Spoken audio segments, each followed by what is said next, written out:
Hello everyone, welcome back to my channel. If you're new here, hi, my name is Paulina, and today I have my Kinbor Timed Weekly Planner. I think that's what it's called. And this is the 2023 one. So this is the one that I got last year. If you don't know what type of Kinbors I have in my collection for 2023, I will link the haul video down below. And today I'm going to show you some tips on how you can use or utilize your Kinbor Timed Weekly if this is something that you're interested in, because it's not very expensive and it's an alternative to other planners such as the Hobonichi Cousin. So first, I wanted to preface this video by saying that this is not a tutorial. This is more like a vlog where I just talk to you about how I've been using my books. So let's go ahead and get started. So once again, this is not a tutorial. That is why we are in a, that is my computer. That is why we are in a very different filming setup, but I did want to show you this. Actually, let me go ahead and adjust the camera because I think this is better if it's an overhead shot. So I will be right back. Okay, we are back, and this is what it looks like. I wanted to demonstrate 3 ways on how you can use your Kinbor Timed Weekly, that's a very long name, your Kinbor Timed Weekly layout. I'll mind that there's also a daily version that's in a different book, so these are all just weekly, and then you have notes pages at the back. There we go. Some notes pages at the back. You get 25 sheets, give or take, maybe 25, 26 sheets. So that is something that you can also use. And at the end of the video, I will give you some tips on how you can integrate it into your dailies if you don't want to use it as notes, or integrate it into your weeklies. So let's go ahead and get started with the layout. So first we have this. So these first 3 days, I'm sorry, this sticker is very, very old. This is from the Reset Girl. Actually, all of them, with the exception of the cat ones, are from Reset Girl. The cats ones are from Daiso. So if you have been in the planning community for a long time, then you know that shop. I don't know if they're still open though. So the first 3 days here is very much like how you would plan if you were in an Erin Condren or a Happy Planner. So this is a very old school. So what you do is you don't use the time and you just use the spaces. So this is back then called white space planning. I haven't watched a video saying those words, white space planning. It used to be no white space and white space planning. No white space means it's full of stickers, but that's not something that is quite common nowadays. It's mostly white space planning because you don't put stickers on the entire thing. So what you do is it's a combination of task management, like a bullet journal, as well as a little bit of journaling in terms of the day's highlights. So if there's something that happened in the day that you really like, something that you want to commit to memory by writing it in your journal or planner, then that is something that you can do here. So it does have quite a lot of tasks and notes all over, and it's not very organized because basically you can write things down as they happened. So if you are pre-planning, then you will have all of the to-dos at the top and then maybe the to-days, but you can also do this where it's not consistent. So the spacing is not consistent, it's not aligned. Like there's the to-do list there, to-do list there, to-do list here as well, bit of journaling at the bottom and things. So if you can live with that, if that's something that you are okay with, then this is a really nice idea. It's a very old school, once again, very nostalgic, and I still really like to plan this way or journal this way. Next we have this column, and this column right here, this one is also not timed, but it allows you to group things together. So here I have these top sections. It has good morning, good afternoon, and good evening, and these 2 sections have checklists. So these are tasks that would happen morning, afternoon, and evening. So that is sort of like time blocking without the actual time being there. It's very much like a very productive type of planning style if you would like that. And then at the bottom you have a section for little tasks as well as notes. And at the very bottom, I even have space for highlights of the day. So that is something that you can do as well. So my camera arm had been moving. I didn't realize. Okay, and then the last one is basically how this page was designed.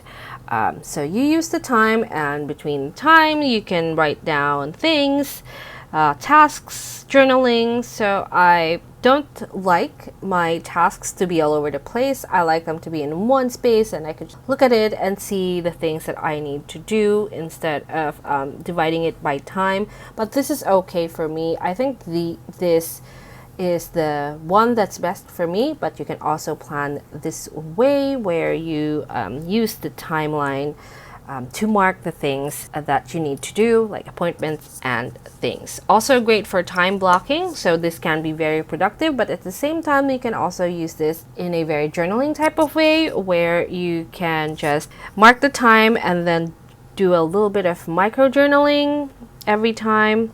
But also for productivity, here I have a pharmacy or a chemist shopping list because I was sick this day.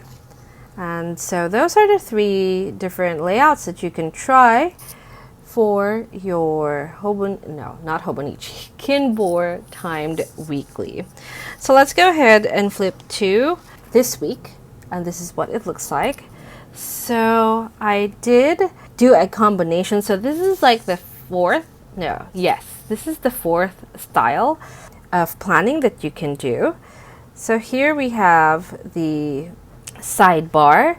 So the sidebar has my important things, important events, and then we have the future log, which is all for next week, but also at this, or not just next week, but the following month, 2 weeks from now, and things like that. They would go here. So not necessarily next week, because I do have a next week section right here. And this next week section is supposed to be, well, for me, I wanted to accomplish this at the end of the week when I have assessed all of the things that had happened in the week, and then I can decide what things to prioritize for next week. And so when I flip to the next week, I can build my sidebar once again, and my sidebar will directly reflect this entry at the top. So my focus, as well as any of the appointments that will be happening for this week. So let's go back to this, and I did use a few stickers where I can, but I also used stencils. And the stencil that I have been using, so I do have the Hobonichi ones, but what I've been using is this. This is from Dory, and you have quite a lot of symbols already here, and all of them are quite helpful. And I actually was thinking this one doesn't have the really tiny boxes that Hobonichi stencils do have, but at the same time I could just write the tiny little boxes. It's the bigger boxes that are harder to write in. So these boxes are important, the circles are important, and this triangle, there's airplanes and all of the little things. I really also like the music one. I do like music, so just tracking hobbies is also something that I do in here. And I really like how this works, or how this has worked out for me. And also for the time or time tracking, I have been doing it, but not every detail. It's not too detailed. I do have major things like sleep and waking up, and it's great because then I can like track sleep. I do track sleep somewhere else in one of my Hobonichi week, but this is what it looks like. And then at the bottom, I have little tasks. Actually, is it little tasks? Yeah, just the little tasks, because I do have a planner for work. I have 2 planners for work. No, I have 3 planners for work. Oh my gosh. No, I do have a daily planner. That's why there's 3 of them, but there's only really the archive. That's not a planner. That is an archive. And archiving is where I strategize, but I will talk about that in a different video. So here I have also timed, and this one is not as busy, but that's not because these days aren't as busy. They're also busy. It's just that I did not have anything major out of the ordinary to write down. I basically want to write down things that are not routine. All the routine things can like go elsewhere, except for the waking up and the sleep time. I don't think I need to like write down every single thing I did in this planner. That's not what this is for. I do have a daily planner that would be sufficient to track down everything that I have done in a day.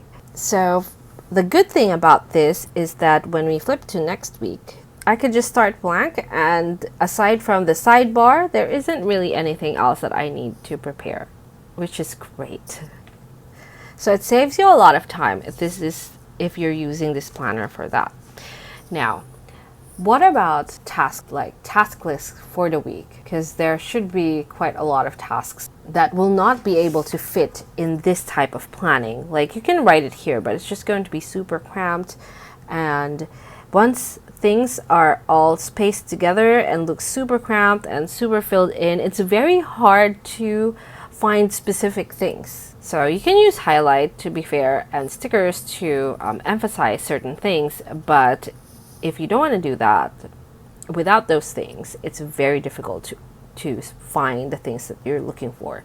So what I do suggest is to utilize these pages at the back as task lists. So I am going to actually demonstrate that. I did say this was not a tutorial, but I'm just going to do a little bit of demo.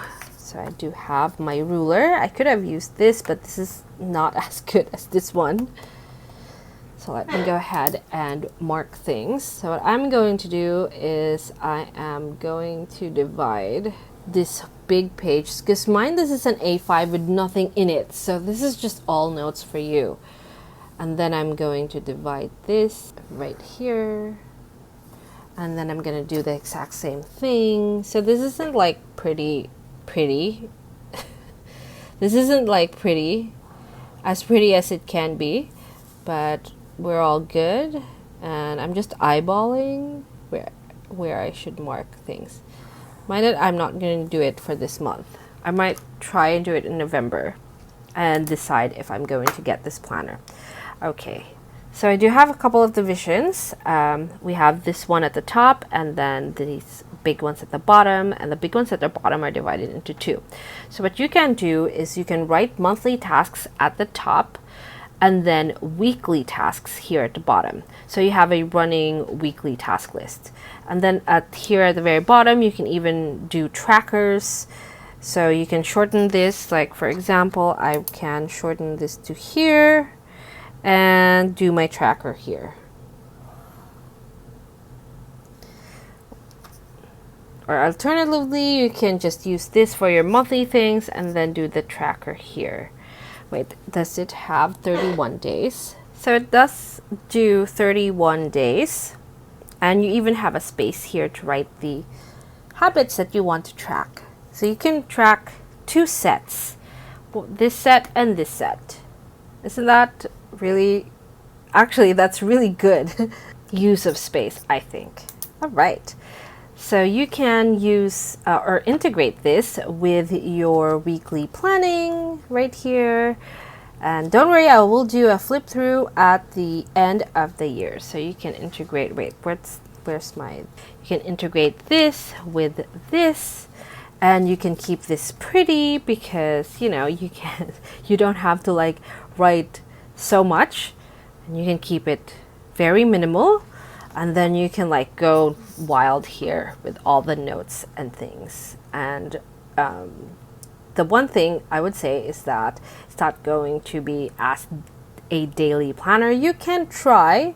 You can even divide this into 7, and then you would have a whole entire week on here, which I may be trying later on. But I think this is just a guide.